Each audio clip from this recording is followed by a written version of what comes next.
Hi hello friends, welcome to our channel Srimathi తేజుతో. ఈరోజు ఈ వీడియోలో నేను రెగ్యులర్గా ఇంట్లో చేసుకునే చికెన్ పకోడాని ఎలా చేయాలో మీకు చూపించబోతున్నాను. సో లేట్ చేయకుండా వీడియోలోకి వెళ్ళిపోదాం.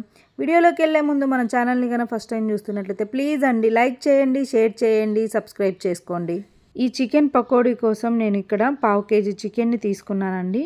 చాలామంది బోన్లెస్సే తీసుకుంటారు చికెన్ పకోడీకి, కానీ నాకు బోన్స్ ఉంటేనే ఇష్టము. నేను బోన్స్తోనే కలిపి 1/2 kg తీసుకున్నానండి. ఈ చికెన్ని బాగా కడుక్కున్న తర్వాత చిన్న చిన్న ముక్కలుగా కట్ చేసుకోవాలి. అలాగే ఇందులో రుచికి సరిపడా ఉప్పు, అరచెక్క నిమ్మరసాన్ని కూడా పిండుకోవాలి. అలాగే 1/2 టీ స్పూన్ పసుపు, 2 టీ స్పూన్స్ కారపొడి, 1 స్పూన్ ధనియా పొడి, 1/2 టీ స్పూన్ మిరియాల పొడి, 2 టీ స్పూన్స్ అల్లం వెల్లుల్లి paste, 2 teaspoons garam masala powder వేసుకొని వీటన్నిటిని బాగా కలుపుకోవాలి.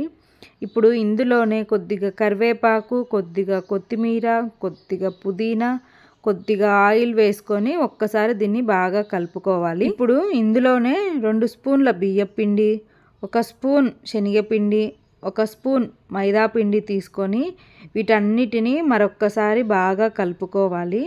ఇది మరీ మీకు స్టిక్కీగా అనిపిస్తే 1 స్పూన్ దాకా వాటర్ యాడ్ చేసుకొని ఇవన్నీ మళ్ళీ ఒక్కసారి బాగా కలుపుకోవాలి. పొడులన్నిటి చికెన్కి బాగా పట్టుకోవాలి. ఇప్పుడు మూత పెట్టేసి దీనిని మినిమం 1/2 అవర్ నుంచి 1 అవర్ పాటు ఫ్రిడ్జ్లో పెట్టుకోవాలి. మీకు ఎంతసేపు ఫ్రిడ్జ్లో ఉంటే చికెన్ పకోడీ అంత టేస్టీగా వస్తుందని గుర్తుపెట్టుకోవాలి. ఇప్పుడు స్టవ్ వెలిగించి ప్యాన్ పెట్టేసి ఆయిల్ బాగా హీట్ అయిన తర్వాత హై ఫ్లేమ్లోనే ఉంచి చికెన్ పకోడీని బాగా ఫ్రై చేసుకోవాలి. దీనిని అప్పుడప్పుడు కలుపుతూ ఉండాలి, లేకపోతే ఒక సైడు వేగదు. ఇవన్నీ బాగా ఫ్రై అయిన తర్వాత వీటిని ఒక ప్లేట్లోకి తీసుకొని మిగిలిన చికెన్ అంతటిని ఇలా బాగా ఫ్రై చేసుకోవాలి. ఇలా చికెన్ పకోడీ మొత్తము మనం వేయించుకోవడం అయిపోయిన తర్వాత అదే ఆయిల్లో 4 పచ్చిమిర్చిని చీలికలు పెట్టేసి ఇలా ఫ్రై చేసుకోవాలి.